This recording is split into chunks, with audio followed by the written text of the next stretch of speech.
you wanted to drive down Vista Avenue here in Shenandoah off of East Nishna Road and Clarinda Avenue, you would have had some problems. As you can see, there's orange cones here blocking this intersection as well as the one up the street following the severe storm cell that roared through Shenandoah Friday night, knocking down trees all over the community, especially at this location at Vista Avenue, where these trees knocked down power lines, making for a very treacherous situation. Remnants of Friday night's storm could be found all over the community. Severe tree damage was evident in many neighborhoods. As with so many storms in the past, trees along Clarinda Avenue took a tremendous hit. Tree limbs felled by high winds here barely missed striking a house. Katie Grove of the National Weather Service's Valley, Nebraska office says strong winds wreaked havoc in Shenandoah and other communities. In Shenandoah area, it got hit pretty hard with some strong winds. We had several gusts up to 50 to 60 miles an hour across the area that did a little bit of damage to some trees and buildings. And then we also got quite a bit of rain across the area.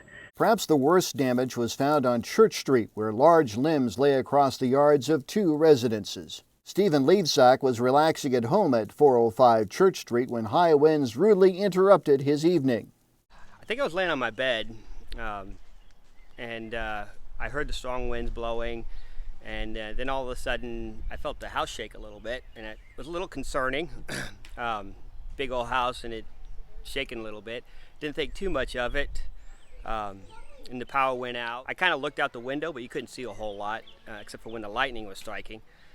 So I didn't really notice anything was wrong until I got up this morning, and I came out here and saw the mess that we have behind me.